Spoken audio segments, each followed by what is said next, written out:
Welcome to my channel, a lead that bring your story about the love of a mafia boss.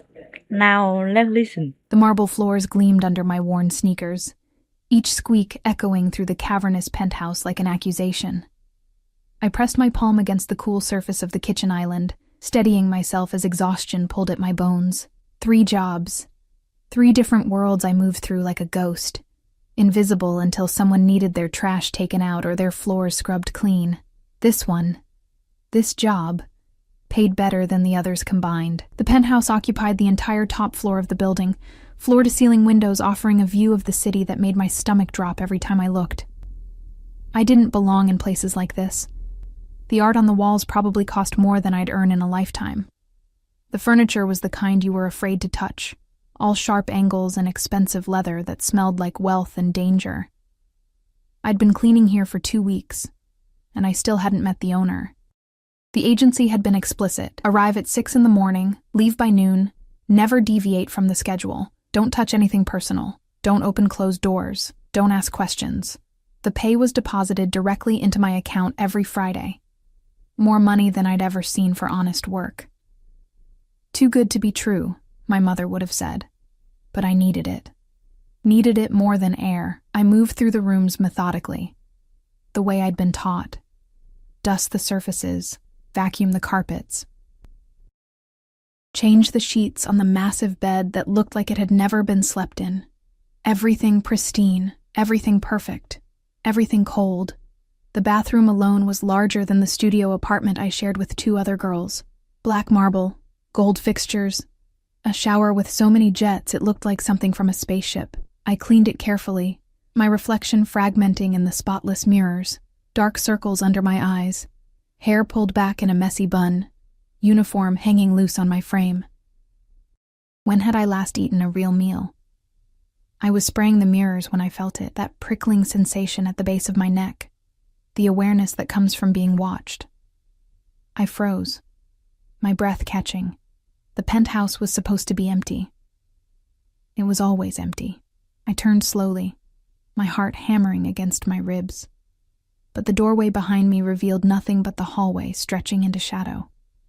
"You're being paranoid," I whispered to myself, but my hand shook as I finished cleaning. The feeling followed me through the rest of the morning. In the study, surrounded by leather-bound books and a desk that looked like it commanded empires. In the living room, where a single glass sat on the coffee table, bourbon from the smell, the ice long since melted. Someone had been here recently. I was gathering my supplies, ready to leave, when I noticed the door at the end of the hall, the one I'd been told never to open. It was slightly ajar. My rational mind screamed at me to leave, to grab my bag and get out. But curiosity, that dangerous, desperate curiosity that came from a life of always being on the outside looking in, made me move forward. The door opened silently on well-oiled hinges. The room was an office, darker than the others, the curtains drawn.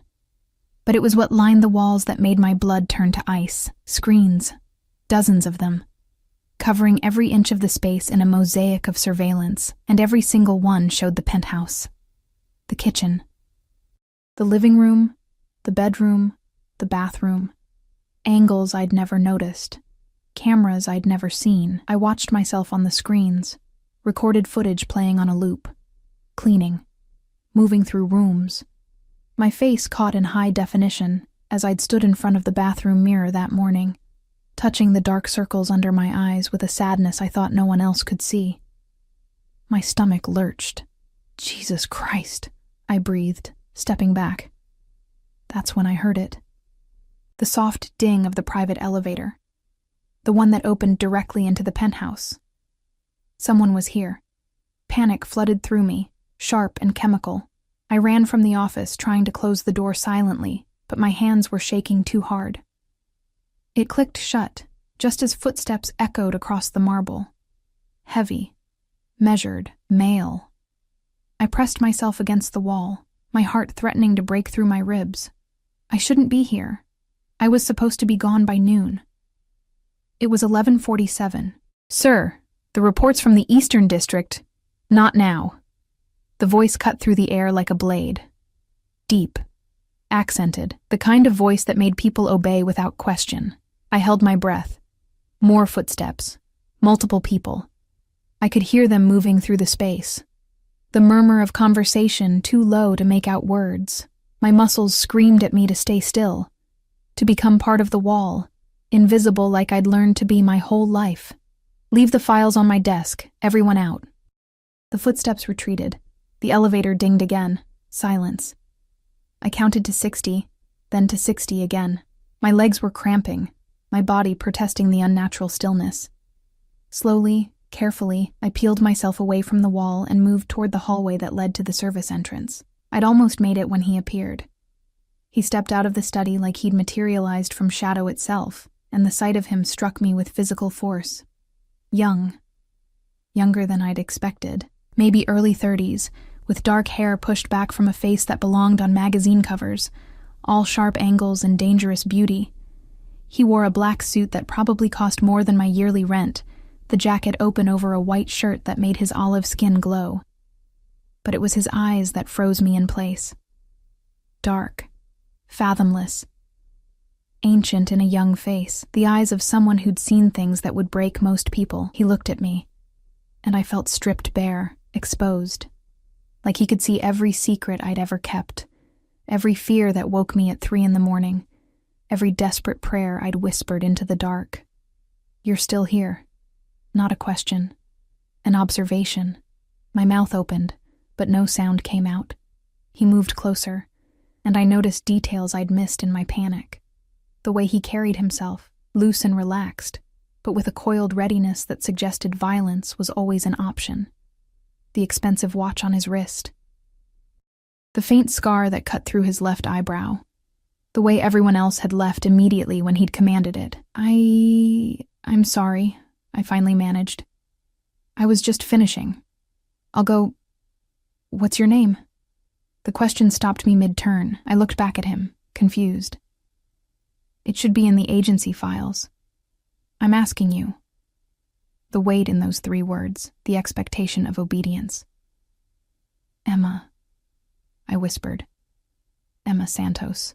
He studied me with an intensity that made my skin burn. You've been cleaning my home for 2 weeks, Emma Santos. Yes, sir. Something flickered in his eyes at the sir. Dark, pleased. You're very thorough. He moved to the kitchen island, his movements liquid and precise. You reorganized my bookshelf by subject matter instead of size. You leave the bedroom curtains open because you notice the morning light hits the east wall. You water the plants in the study even though they're plastic. My blood turned cold. He'd been watching. Of course he'd been watching. You also, he continued, reaching for a glass from the cabinet. Sing when you think no one can hear you. Humiliation burned through me, hot and acidic. I didn't mean... Don't apologize. He poured himself bourbon, the liquid amber in the afternoon light. You have a beautiful voice, wasted on cleaning houses. The compliment felt like a trap. Everything about this moment felt like a trap. I should really go, I said, backing toward the hallway. I'm sorry for staying past my time. Do you know who I am? The question hung in the air between us. I should have said no. Should have played dumb. But something in his gaze told me he'd know if I lied. No, I said carefully. The agency doesn't tell us anything about the clients. A slight smile curved his lips. It didn't reach his eyes. Smart policy. He took a sip of his drink, watching me over the rim. My name is Dante Marchetti. Does that mean anything to you? My mind raced. Marchetti. The name sounded familiar. Like something I'd heard whispered in the kind of places where people spoke in hushed tones. Where? Then it hit me. The news. That story about the organized crime families in the city, the investigation that had suddenly gone quiet. Marchetti. The room tilted. I see you've made the connection. He set his glass down with a soft click. Now you understand why the pay is so generous. Why the rules are so strict. Why you've never seen me until now. I couldn't breathe, couldn't think. Everything in me screamed to run, but my legs wouldn't obey. I'm not going to hurt you, Emma. His voice had softened, taken on an almost gentle quality that was somehow more terrifying than anger would have been. But we need to have a conversation about what you saw, about what happens next. I didn't see anything, I said quickly. Too quickly. I swear, I just clean, I don't… The office. 2 words. Quiet, devastating. The door was open. You went inside. My vision blurred at the edges. What could I say? What excuse could possibly work? He moved closer, and I stumbled backward until the wall stopped me. He didn't touch me, but I could feel the heat of him, smell the expensive cologne mixed with something darker, gunpowder maybe, or blood. Do you know what I do to people who see things they shouldn't? He asked softly. Every instinct I had told me not to answer, not to engage, to make myself small and hope he lost interest. But his eyes demanded honesty. No, I whispered. Neither do I, he said. And the confession shocked me into looking up at him. Because no one's ever survived long enough for me to decide. The words should have terrified me. Should have sent me running. Instead, I saw something flicker in his expression. Something that looked almost like conflict. Please, I heard myself say. I need this job. I won't tell anyone. I swear on my life I won't. You have family? The question came out of nowhere. What? Family. People who depend on you. His gaze bore into mine. Answer me. My mother, I said, tears burning behind my eyes. She's sick. The medical bills. That's why I work 3 jobs. That's why I need… I cut myself off, but it was too late. His expression shifted. Something dark and possessive moving behind his eyes. 3 jobs, he repeated. When do you sleep, Emma Santos? That's none of your… When do you sleep? The command in his voice made me answer without thinking. 4 hours, maybe 5 on good nights. He stared at me for a long moment. Then he pulled out his phone, pressed a button, and spoke in rapid Italian. I caught only fragments, my name, an address, something about security. When he finished, he looked at me again. You no longer work for the agency, he said calmly. As of now, you work for me. You'll clean this penthouse and only this penthouse. Your salary will be triple what you are making at all 3 jobs combined. Your mother's medical bills will be paid in full by the end of the week. I couldn't process the words. What? You wanted to keep your job. He stepped back, giving me space to breathe. Now you have it. But understand this. You belong to me now. You don't leave this building without my permission. You don't speak to anyone about what you've seen. You don't question my rules. You can't just… I can. Simple. Final. And I have. Your things will be moved to a room on the floor below this one by tonight. You'll find everything you need already there. Terror and confusion warred inside me. Why are you doing this? He moved to the window, looking out at the city far below. When he spoke again, his voice was different. Quieter. Almost vulnerable. Because I've been watching you for 2 weeks, Emma. Watching you care for things that aren't yours. Watching you sing to plastic plants and leave notes for a man you've never met. Watching you work yourself to exhaustion for someone you love. He turned back to me, and the look in his eyes made my heart stop. And I've decided I'm not letting you leave. The room on the floor below wasn't a room. It was a prison dressed in silk and expensive furniture. I stood in the doorway, my few belongings already arranged on surfaces I hadn't touched. Someone had unpacked for me, gone through my things. The violation of it made my skin crawl. But what choice did I have? Dante Marchetti had made it clear. This wasn't a request. It was ownership. The space was larger than any apartment I'd ever lived in. A king-sized bed dominated the center, covered in linens that probably cost more than my mother's monthly medication. Floor-to-ceiling windows offered the same vertiginous view of the city, making me feel like I was suspended in air. A door led to a bathroom with heated floors and a tub deep enough to drown in. Everything I could possibly need, everything except freedom. I walked to the window, pressing my forehead against the cool glass. Below, people moved like ants, free to go wherever they wanted, to live their insignificant, beautiful lives without someone watching their every move. My phone buzzed. I pulled it from my pocket with shaking hands. Mom. The hospital called. They said all my bills have been cleared. Emma, what did you do? Tears blurred my vision. He'd already done it. Within hours of his decree, my mother's crushing debt had simply vanished. Me.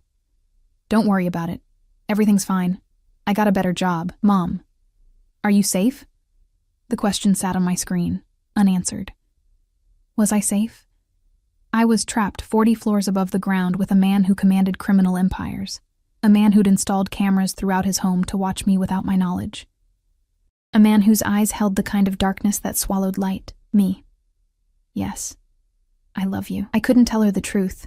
Couldn't burden her with this. A knock on the door made me jump. Come in, I called, hating how small my voice sounded. A woman entered.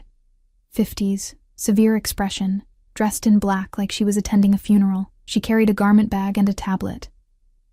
Miss Santos. I'm Mrs. Chen, Mr. Marchetti's household manager. Her accent was crisp, British. Her eyes assessed me with clinical efficiency. We need to discuss your new position. New position. As if I'd accepted a job at a bank instead of being imprisoned by a mafia boss. I already know how to clean, I said, trying to find some shred of defiance. Her lips twitched, almost a smile. Mr. Marchetti has specific requirements. You'll maintain the penthouse as before, but now you'll also prepare his meals when he's in residence. You'll manage his personal schedule. You'll accompany him to certain events. Accompany him? The words came out sharp. I'm a maid, not an escort?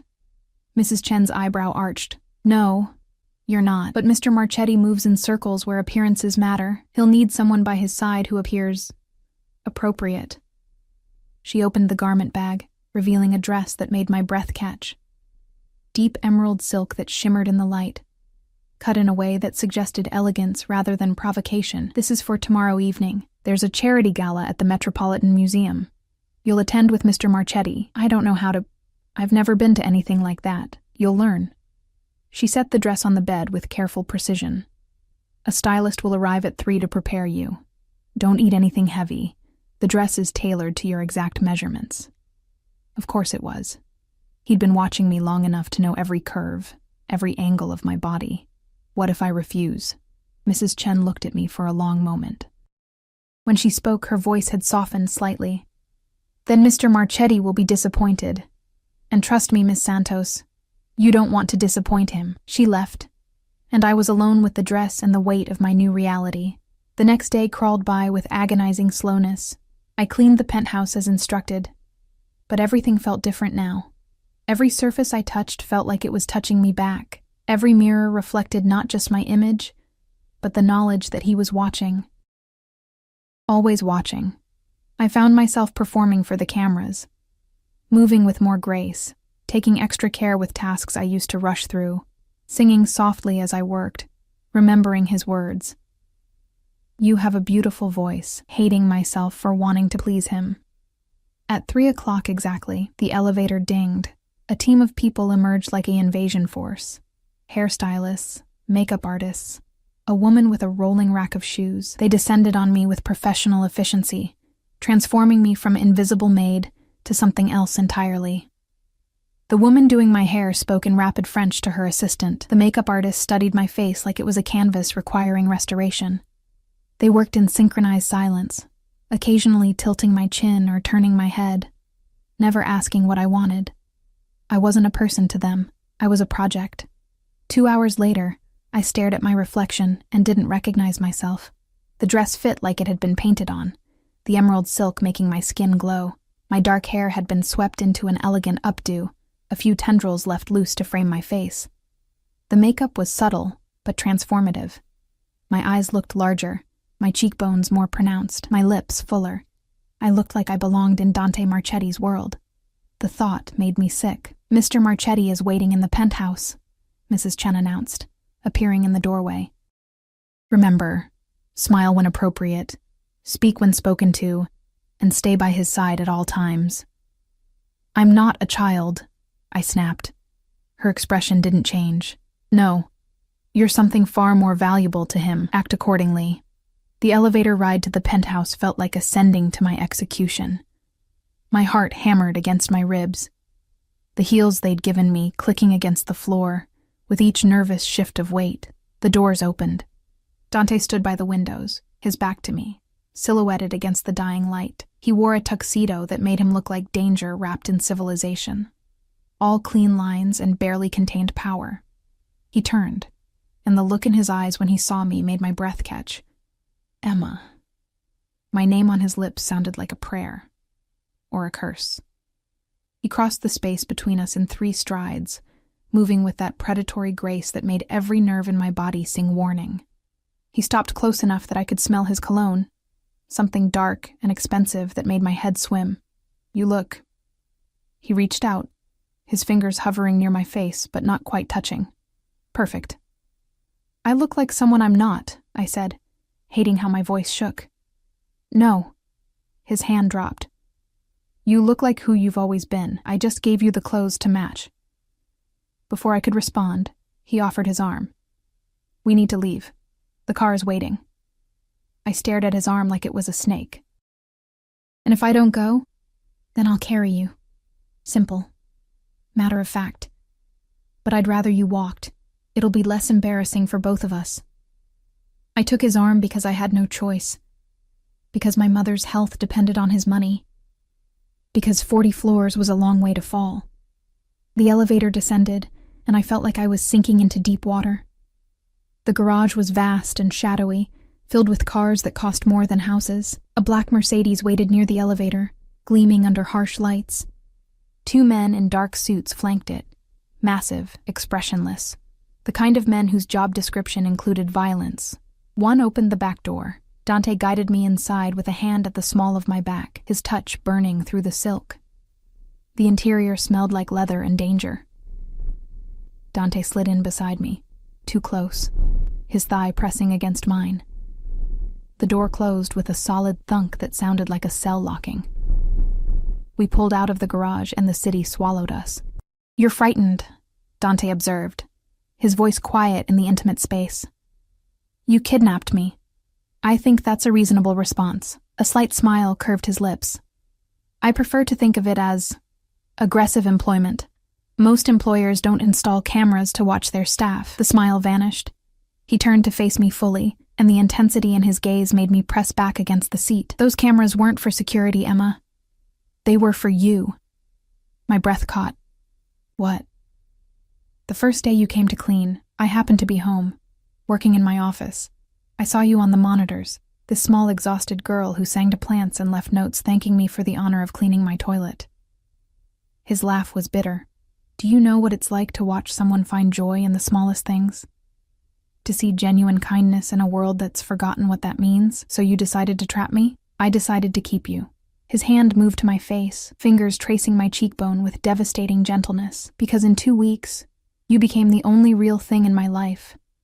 Everything else is blood and business and bullshit. But you were real. I wanted to jerk away from his touch. Wanted to scream that he was insane, that you don't own people, that this was wrong on every conceivable level. But his fingers were so gentle, and the look in his eyes was so desperately human. I'm not a pet, I whispered. No. His thumb brushed across my lower lip, and I shivered despite myself. You're so much more than that. The car glided through traffic, the city lights painting shadows across his face. We rode in tense silence until we pulled up in front of the museum, all marble steps and classical architecture, lit up like a temple. Remember, Dante said as the door opened, you stay by my side. You don't wander off. You don't speak to anyone without my permission. You mean you don't trust me not to scream for help? His eyes darkened. I mean I don't trust anyone else not to hurt you. My world is full of people who'd use you to get to me. Stay close, Emma. I won't ask again. He stepped out, and cameras flashed like lightning. I heard voices calling his name, saw the crowd that had gathered behind velvet ropes. Dante Marchetti arriving at a charity gala was apparently news. He turned back, offering his hand. I took it because the alternative was staying in the car. Because part of me, a part I hated, was curious about his world. The moment my heel touched the pavement, the cameras went insane. Flashes exploded around us, voices shouting questions I couldn't parse. Dante's arm went around my waist, pulling me against his side with possessive firmness. Smile, he murmured against my ear. Let them think you want to be here. So I smiled, and I hated that it felt almost natural. We climbed the steps together, moving through a sea of wealth and power. People parted for Dante like he was royalty, or a shark. The looks we received ranged from curious to calculating to openly hostile. A woman in a dress that cost more than my life stepped forward, her smile sharp. Dante. How unexpected to see you here, Victoria. His tone could have frozen fire. Still pretending your husband's money makes you interesting? Her smile never wavered, but her eyes promised murder. And who is this? Mine, Dante said simply, and the possessiveness in that single word made my knees weak. We moved past her, into the museum's grand hall. Chandeliers dripped crystal light over a crowd that represented more money than I could comprehend. Waiters circulated with champagne and hors d'oeuvres. A string quartet played something classical and melancholy. I felt like I'd stumbled into a different universe. Stay here, Dante commanded, positioning me near a pillar. I need to speak with someone. Don't move. He disappeared into the crowd, and I was alone among wolves in designer clothing. That's when I saw him, a man watching me from across the room. Young, handsome in a cruel way, with ice-blue eyes that stripped me bare. He smiled, slow and predatory, and started walking toward me. Every instinct I had screamed danger. I looked for Dante, but he'd vanished into the crowd. The man was getting closer, moving with purpose, and I had nowhere to run. He stopped in front of me, so close I could smell whiskey on his breath. So you're Dante's new toy, he said, his accent thick with something Eastern European. He always did have excellent taste. I don't know what you're talking about, don't you? His smile widened. Tell me, does he know what you did? What you really are? My blood turned to ice. What? Everyone has secrets, Piccola. He reached out, tucking a loose strand of hair behind my ear. The touch made my skin crawl. I wonder what Dante would do if he knew yours. Before I could respond, a hand clamped onto the man's wrist with crushing force. Dante had returned, and the look on his face promised death. The air turned glacial. Dante's grip on the man's wrist tightened until I heard bone creak. His face remained perfectly calm, that terrifying calm that preceded hurricanes. But his eyes burned with something feral and uncontained. Alexei? Dante's voice was soft, deadly. Did I give you permission to touch what's mine? The man, Alexei, tried to pull away, but Dante held him effortlessly. I was just introducing myself. You were marking your grave. Dante twisted the wrist slightly, and Alexei's face went white. You have 3 seconds to walk away. After that, I stop being civilized. Alexei jerked free, stumbling backward. He shot me a look filled with poisonous promise before disappearing into the crowd. The people nearby had witnessed everything, but pretended they'd seen nothing, their conversations continuing without pause. This was normal in Dante's world. Violence wrapped in tuxedos. Dante turned to me, and the fury in his expression morphed into something else. Concern. Possessiveness. An emotion I couldn't name but felt in my bones. Did he hurt you? His hands moved to my shoulders, his touch gentle despite the violence I'd just witnessed. No. He said something strange. Dante's jaw tightened. What did he say? The question Alexei had asked echoed in my mind. Does he know what you did? What you really are? But I had no secrets. I was nobody. An exhausted girl who cleaned houses and sang to plastic plants. Nothing important. I lied, not understanding why I was protecting a stranger who'd threatened me. Dante studied my face with that unnerving intensity, like he could read my thoughts. You're lying. But we'll discuss it later. Right now, we're leaving. We just got here. I don't care. His hand found the small of my back again, guiding me toward the exit with barely restrained urgency. Alexei Volkov doesn't make social calls. His presence here means something, and I'm not risking you to find out what. We moved through the crowd quickly, Dante's body positioned between me and everyone else like a human shield. The evening air hit me as we emerged onto the steps, cool and welcome after the suffocating atmosphere inside. The Mercedes materialized as if summoned, and Dante practically pushed me inside before sliding in beside me. The door hadn't even closed before he was on his phone, speaking in rapid Italian that sounded like orders being issued. The car pulled away from the curb with urgent speed. "Who was he?" I asked, my voice smaller than I wanted. "Alexei Volkov runs the Russian operations in the Northern District. We have an understanding. He stays in his territory, I stay in mine." Dante's expression darkened. "Him approaching you breaks that understanding." Maybe he was just being friendly. Men like Alexei are never just friendly. He turned to me, and the possessiveness in his eyes made my breath catch. He was sending a message, letting me know he can get to you, that you're vulnerable. "I am vulnerable," I said quietly. "You made sure of that when you trapped me in your penthouse." Something flickered in his expression, almost like regret. "I know what you think of me, Emma. You think I'm a monster who collects pretty things and locks them away." His hand moved to my face, fingers tracing the curve of my jaw. "Maybe you're right, but at least in my cage you're safe. Out there." He gestured toward the city beyond the tinted windows. "You're prey. And with you, I'm what? A possession. With me, you're mine. There's a difference." The car wound through streets I didn't recognize, moving away from the direction of the penthouse. My pulse quickened. "Where are we going?" "Somewhere secure. Alexei's appearance means the old agreements are breaking down. Until I know what he's planning, you don't go back to the penthouse." Panic fluttered in my chest. "My mother is already being moved to a private facility with round-the-clock security." He said it so casually, like relocating someone's entire life was nothing. "She'll be safer there, better care than any hospital could provide." "You can't just—" "I can. I did. Stop fighting me on this, Emma." His voice softened, but the command remained. "I'm trying to protect you by controlling every aspect of my existence." "Yes." The honesty of it stunned me into silence. We drove for another 20 minutes before pulling into an underground garage. Not the one beneath Dante's building. This one was smaller, more industrial. The car stopped beside a private elevator flanked by 2 armed guards who nodded at Dante with military precision. "Where are we?" I asked as we stepped into the elevator. "A safe house, one of several I maintain throughout the city." The elevator began to rise. "No one knows about this location except my most trusted people." The doors opened onto a loft that couldn't have been more different from the penthouse. Where that space was all cold marble and expensive art, this was warm. Exposed brick walls, hardwood floors, furniture that looked lived in rather than displayed. Floor-to-ceiling windows revealed a view of the waterfront, dark water reflecting city lights. It felt like a home rather than a showpiece.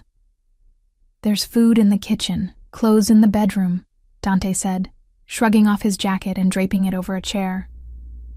He rolled up his shirt sleeves, revealing forearms corded with muscle and marked with scars that told stories I probably didn't want to know. "Make yourself comfortable. We'll be here for a few days." "A few days?" My voice rose. "I can't just disappear for days." "You already have." He moved to the windows, looking out at the water. "As far as anyone knows, you're exactly where I want you to be. With me." The casual way he said it, like my life was just a variable in his equations. I wanted to scream, to throw something, to make him understand that I was a person, not a chess piece. Instead, I asked the question that had been burning in my mind since the museum. What did Alexei mean when he asked if you knew what I really am? Dante turned slowly, and the look in his eyes was dangerous. "I was hoping you'd tell me. I don't know what he's talking about. I'm nobody. Just a girl who cleans houses. Nobody is just anything, Emma." He crossed the space between us, and I found myself backed against the brick wall. He braced his hands on either side of my head, caging me in. "I've had you investigated, background checks, financial records, employment history. Everything came back exactly as you said. Exhausted girl working 3 jobs to pay her mother's medical bills." His face was so close I could see flecks of gold in his dark eyes. "But Alexei doesn't waste words. If he said you have secrets, then something in your past connects to my world." His thumb brushed across my lower lip. So I'll ask you one more time. What aren't you telling me? My mind raced. What could possibly connect me to organized crime? My life was work and sleep and worry.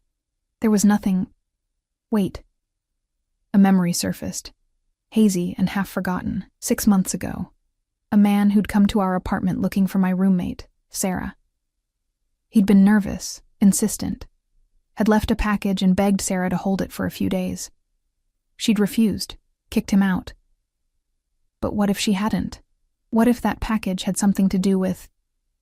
There was a man, I said slowly. He came to my apartment months ago, looking for my roommate.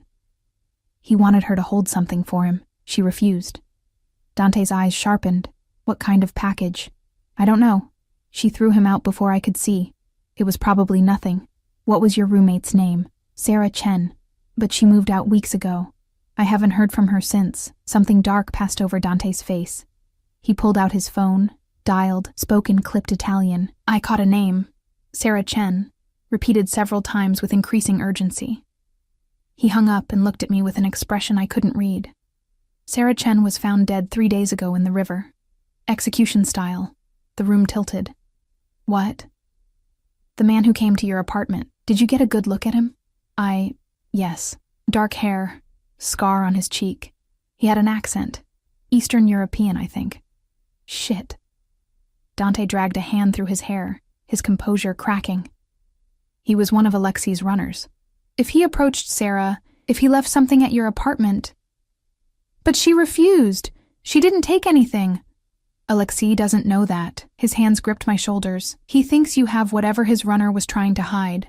That's why he approached you tonight. He was testing you. Seeing if you knew what you had. But I don't have anything. It doesn't matter what you actually have, Emma. It matters what he thinks you have. Dante's grip tightened. And now he knows you're connected to me, which makes you valuable, a bargaining chip. Terror flooded through me. What does that mean? It means he'll try to take you, use you to get whatever his runner hid, or to leverage me into giving up territory. Dante pulled me against his chest, and I let him because I was shaking too hard to stand on my own. But I won't let that happen. You understand me? I will burn this entire city down before I let him touch you again. The vehemence in his voice should have scared me. Instead, it felt like the only solid thing in a world that had suddenly turned liquid and dangerous. Why? I whispered against his chest. Why do you care? You barely know me. His arms tightened around me. I've watched you for weeks, Emma. Watched you be kind when the world gave you every reason to be bitter. Watched you work until your hands bled because you loved someone enough to sacrifice yourself. Watched you find beauty in plastic plants and cleaning supplies. He pulled back enough to look at my face, his hands cradling it with devastating gentleness. You made me remember what it feels like to be human, to want something besides power and revenge and blood. His forehead pressed against mine. So yes, I barely know you, but I know enough to understand that if I let you go, I'll never find anything real again. My heart hammered against my ribs. This was insane. He was insane, possessive and controlling and dangerous in ways I couldn't fully comprehend. But when he looked at me like that, like I was water in a desert, I felt something shift inside me. I'm not yours to keep, I said. But the words had lost their conviction, then be mine to protect. His lips brushed against my forehead. Let me keep you safe. Let me give you a life where you don't work yourself to exhaustion. Let me... His phone buzzed. He pulled away, answering with a sharp, "What?" Whatever the person on the other end said made his expression turn murderous. When? A pause. How many? Another pause. Longer this time. Keep them there. I'm on my way. He hung up and looked at me, and I saw something in his eyes I hadn't seen before. Fear. What's wrong? Alexei made his move faster than I expected. He sent men to the penthouse. Dante was already moving, grabbing a jacket from the closet, checking something inside it that looked like a gun. They're looking for you. But I'm not there. They don't know that. Which means we have a small window before they figure out where you really are. He pulled on the jacket, then turned back to me. I need you to stay here. Don't answer the door. Don't go near the windows. Don't call anyone. Where are you going? to remind Alexei why people fear the Marchetti name. He crossed back to me, pulled me into a hard kiss that tasted like desperation and violence, and something that felt dangerously like goodbye. I'll be back before morning, and when I return, this ends. One way or another. He was gone before I could respond, the elevator doors closing on his retreating form. I stood alone in the safe house, 40 stories above a city that had suddenly become a battlefield, and realized that somewhere between the penthouse and this moment, I'd stopped wanting to escape. The hours crawled by like wounded animals. I paced the loft, my heels abandoned somewhere near the door, the emerald dress whispering against my legs with each agitated step. The city beyond the windows pulsed with light and life, oblivious to the war being waged in its shadows. Dante had been gone for 3 hours, then 4, then 5. I tried not to imagine what he was doing. Tried not to picture the violence those elegant hands were capable of inflicting. But my mind kept returning to the way he'd looked at Alexei, that cold, terrifying calm that preceded destruction. I will burn this entire city down before I let him touch you again. The words should have horrified me. Instead, they wrapped around my chest like armor. Around midnight, exhaustion finally dragged me to the bedroom. The space was sparse but comfortable, a large bed with dark sheets, a dresser, a single chair by the window. I found clothes in the closet, all in my size. Of course they were. Dante had planned for this contingency long before tonight. I changed into a soft t-shirt and sleep shorts, catching my reflection in the mirror. The makeup was smudged now, the elegant updo coming loose. I looked like what I was, a girl playing dress-up in a world where the costumes came with blood prices. But I didn't look frightened anymore. That realization stopped me cold. When had I stopped being terrified? When had the cage started feeling like sanctuary? I climbed into the bed, pulling the sheets up to my chin, and waited for sleep that wouldn't come. Every sound made me jump, the building settling, the distant wail of sirens, the wind against the windows. I kept reaching for my phone before remembering Dante had taken it, replacing it with a new one that had exactly 3 contacts: him, Mrs. Chen, and emergency services. Control. Always control. But also protection. Always protection. The two were so tangled in him I couldn't separate them anymore. I must have dozed eventually because I woke to the sound of the elevator. My eyes flew open, heart hammering. The bedroom door was partially open, allowing me a sliver view of the living area. Dante emerged from the elevator, and my breath caught. He looked like he'd walked through hell. His white shirt was torn and stained. Blood, I realized with sick certainty. His knuckles were split and raw. A cut above his eyebrow leaked crimson down the side of his face, but it was his eyes that truly scared me. Dark and empty, like he'd left part of his humanity somewhere out in the city. He moved to the kitchen, poured himself whiskey with shaking hands, and drank it in one long swallow. I should have stayed in bed, should have pretended to sleep. Instead, I found myself getting up, my feet carrying me toward him before my brain could intervene.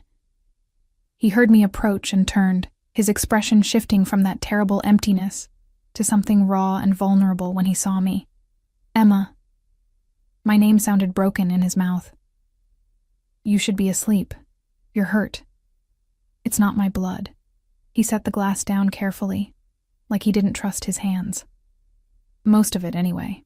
The casual way he said it, like violence was weather, something that happened, unavoidable and unremarkable. I moved to him, reaching up to touch the cut above his eyebrow. He flinched, and I realized it was the first time I'd initiated contact, the first time I'd chosen to bridge the space between us. Let me clean that, I said softly.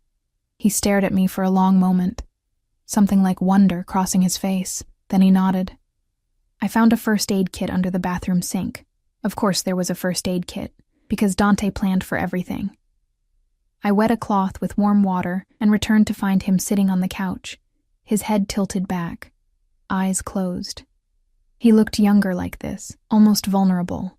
I knelt between his legs, close enough to feel the heat radiating from his body.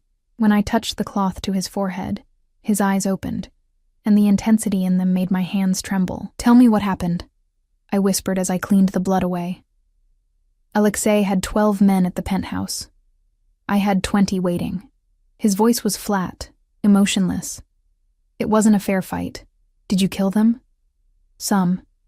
The rest will wish I had by the time they heal." He caught my wrist gently, stilling my movements. "Does that frighten you? Knowing what I'm capable of?" I should have said yes, should have recoiled from the monster in front of me. Instead, I said, "You did it to protect me. That doesn't make it right." "No," I agreed, "but it makes it understandable." Something shifted in his expression. The emptiness receded, replaced by an emotion so intense it stole my breath. "You're going to ruin me," he said quietly. "You know that?" "I'm not trying to. You don't have to try. You just exist. And everything I've built, all the walls, all the rules I've lived by, they crumble." His free hand moved to my face, thumb brushing across my cheekbone. "I've killed men for looking at me wrong. I've destroyed families for disrespect. I've built an empire on fear and blood." He pulled me closer until I was pressed against the couch between his knees. "But you sing to plants and leave thank you notes and work yourself to exhaustion for love. And somehow that's more powerful than anything I've ever done." My heart thundered in my chest. "Dante, I'm not a good man, Emma. I won't pretend to be. But with you, I want to try." His forehead pressed against mine. "Stay with me. Not because you're trapped. Not because I'm paying your mother's bills. Stay because you choose to." The request hung in the air between us, fragile and devastating. I thought about the penthouse with its cameras and marble floors, about the way he'd twisted Alexei's wrist without mercy, about the blood on his shirt and the bodies he'd left behind tonight. But I also thought about the gentleness in his touch, the way he'd noticed that I left curtains open for morning light, the fierce protectiveness in his eyes when he'd pulled me close. "I don't know if I can trust you," I admitted. "Then let me earn it." His lips brushed against my forehead. "Give me time to prove I can be what you need. And what if you can't? Then you walk away, and I let you go." The lie was obvious in his voice. We both knew he'd never let me go, but the fact that he tried to offer it meant something. I pulled back enough to look at him properly. Blood still crusted in his hairline. His eyes were shadowed with exhaustion and violence. He was dangerous and broken and possessive in ways that should have sent me running. But when I looked at him, I didn't see a monster. I saw a man who'd forgotten how to be human until a girl who sang to plants reminded him. "I need you to promise me something," I said. "Anything. No more cameras. No more watching me without my knowledge. If I'm going to stay, I need privacy. I need trust." He studied my face for a long moment, then nodded. "Done. I'll have them removed tomorrow. And I want to see my mother. Regularly, not supervised visits. Real time with her. I'll arrange it. And..." I hesitated, knowing this was the biggest ask. "I want to leave the building sometimes. Not run away, just breathe. Walk through the city like a normal person." His jaw tightened. "With security. I can live with that." "Then we have an agreement." He stood, pulling me up with him. "But understand this, Emma. I'm still going to be possessive. I'm still going to want to keep you close. That's not something I can change. I know." And strangely, I did know. I understood him in a way I shouldn't have been able to. But there's a difference between possessive and controlling. Learn where that line is. A smile tugged at his lips, the first real smile I'd seen from him. "You're going to be trouble, aren't you? Probably." He laughed, and the sound transformed his face from dangerous to breathtaking. Then his expression sobered. "There's something else you need to know, about Alexei." The name sent ice through my veins. "What about him?" "Tonight was a warning shot. He backed off when he saw my response. But this isn't over." Dante's hands moved to my shoulders. "He still thinks you have whatever his runner hid.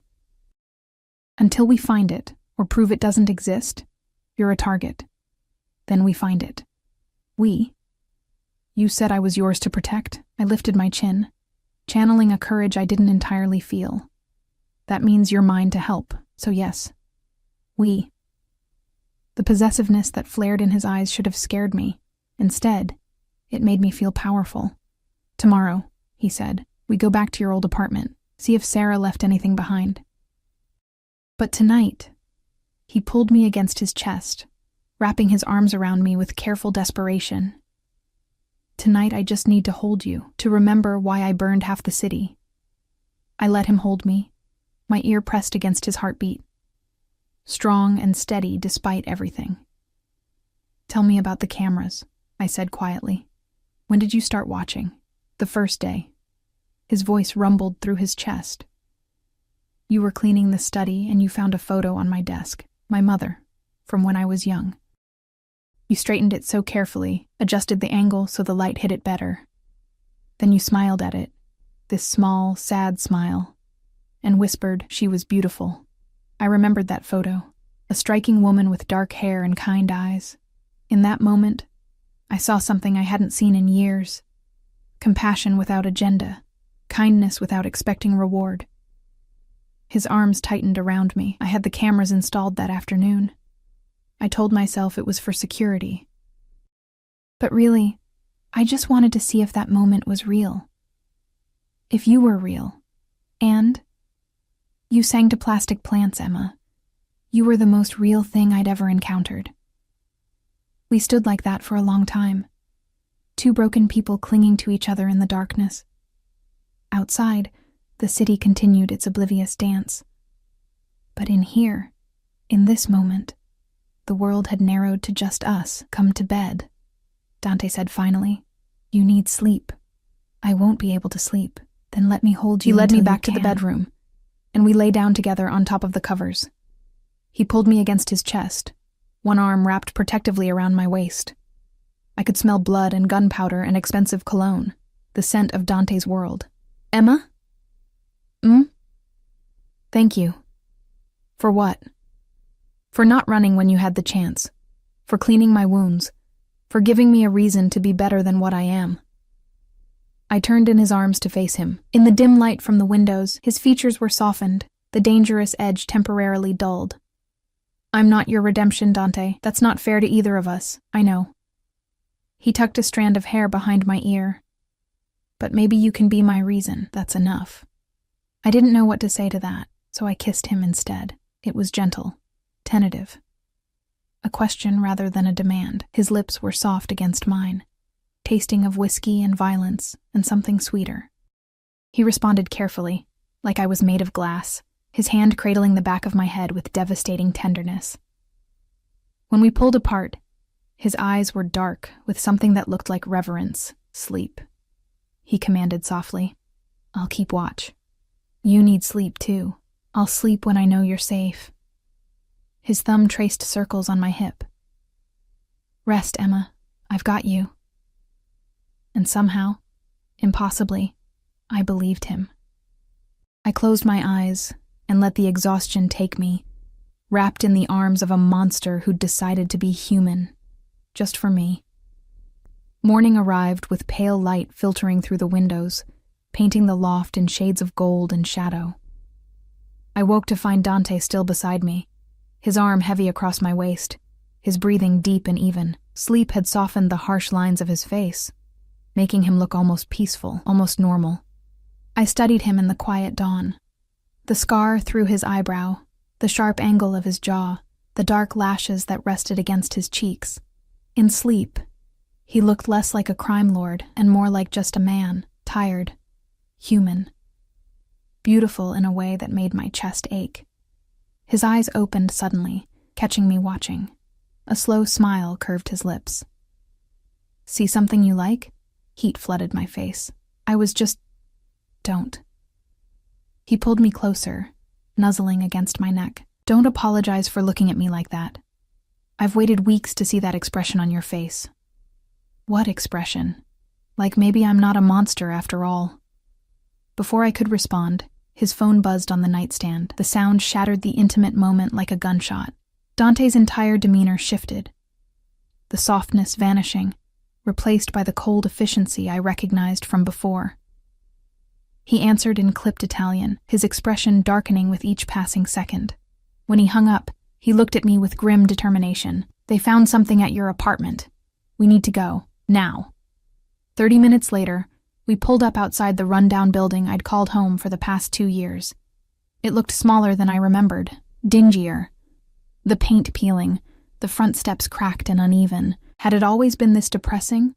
Or had a few days in Dante's world already changed my perspective? 2 of Dante's men flanked the entrance, their presence making the few residents on the street hurry past with averted eyes. Dante kept his hand at the small of my back as we climbed to the 3rd floor, his body positioned protectively between me and any potential threat. My apartment door hung open, revealing the chaos inside. Someone had torn the place apart. Couch cushions slashed open, their stuffing scattered like snow. Drawers upended, their contents strewn across the floor. The small kitchen ransacked, cabinets hanging from broken hinges. Jesus, I breathed. Alexei's men got here first, Dante said grimly. They were thorough. A man emerged from the bedroom, one of Dante's people, holding something wrapped in plastic. Found it in the air vent, boss.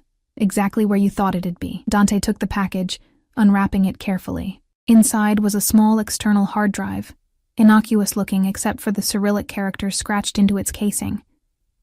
What is it? I asked. Leverage. Dante's jaw tightened. Financial records, probably. Names and numbers that could destroy Alexei's entire operation. He looked at me. Something dark moving behind his eyes. Sarah must have taken it from the runner after all. Hidden it here without telling you. Guilt twisted in my stomach. She was killed because of this? She was killed because she got involved in something she didn't understand. Because someone in my world thought they could use her as a pawn. His hand found my face, forcing me to look at him. That's not your fault, Emma. None of this is your fault, but it felt like my fault. Sarah had been my roommate, my friend. And she died while I'd been obliviously cleaning penthouses and singing to plastic plants. What happens now?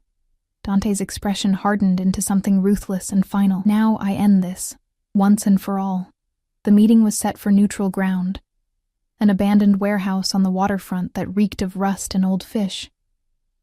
Dante had wanted me to stay at the safe house, but I'd refused. This had started because of me, because of my connection to Sarah. I needed to see it through. He'd relented, but only after making me promise to stay in the car with 2 armed guards. I watched through tinted windows as Dante walked into the warehouse flanked by 6 of his men, the hard drive tucked inside his jacket. Minutes stretched into hours. Or maybe just minutes that felt like hours. Then the gunshot cracked through the air. My heart stopped. The guards tensed, hands moving to their weapons. I pressed against the window, trying to see anything through the warehouse's grimy windows. More gunshots. Shouting. The sound of something heavy hitting the ground. Stay in the car, one of the guards commanded, but I was already reaching for the door handle. Like hell I will. I ran before they could stop me, my feet pounding against cracked pavement. The warehouse door was ajar, and I slipped through into a space thick with shadows and the smell of gunpowder. Bodies littered the floor, Alexei's men, from the look of them. Blood pooled on concrete. My stomach heaved, but I forced myself to keep moving, following the sound of voices deeper into the warehouse. I found them in a circle of harsh light from a skylight above. Dante stood over Alexei, who was on his knees, blood streaming from his nose. The hard drive lay smashed on the floor between them. You broke the accord, Dante was saying, his voice cold and final. You came after what's mine. She's just a girl. Alexei spat blood onto the concrete. Nothing. A distraction. She's everything. Dante pressed his gun to Alexei's forehead. And that's why you lose. Dante, don't! My voice echoed through the space. Every head turned toward me. Dante's expression cycled through shock, fury, and something that looked like fear. Emma, get out of here. Now. No.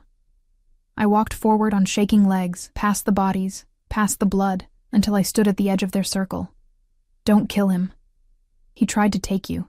He killed your friend. He deserves... I know what he deserves. I looked at Alexei's battered face, feeling nothing but a cold emptiness where hatred should have been. But if you kill him here, like this, it makes you the same as him. It makes everything you said last night, about wanting to be better, a lie. Dante stared at me, his gun hand trembling. Emma, please. I moved closer, reaching out to touch his arm. Please, let him live. Show everyone that Dante Marchetti is more than just violence and fear. Show them mercy. For a long, terrible moment, no one moved. The warehouse held its breath. Then Dante lowered the gun. "Get him out of my sight," he commanded, and his men moved immediately, hauling Alexei to his feet. Exile. No territory, no operation, no protection. He has 24 hours to leave the city. After that, he's fair game for anyone who wants him. Alexei's face went white. Exile was worse than death in their world. But he was alive. As they dragged him away, Dante turned to me with an expression I couldn't read. "That was incredibly stupid," he said quietly. "Probably. You could have been killed. So could you." He crossed the distance between us in 2 strides, pulling me into a crushing embrace. I felt him shaking, felt the fear radiating from his body. "Don't ever do that again," he whispered against my hair. "Don't ever make me choose between my nature and you. I'll choose you every time, and it'll destroy me. Then maybe your nature needs to change." He pulled back to look at my face, and I saw it. The moment something fundamental shifted in him. The moment he decided that maybe, just maybe, I was worth the transformation. "Okay," he said simply. "Okay." 3 months later, the penthouse still had floor-to-ceiling windows and expensive art, but it felt different now. Warmer. Real plants replaced the plastic ones, filling the space with green life. My mother's laughter echoed from the kitchen, where she was teaching Dante how to make her famous empanadas, a weekly tradition that had somehow become sacred. I stood at the window, watching the city far below. So much had changed. The cameras were gone, replaced by actual trust. The cage had opened, though I'd chosen to stay inside.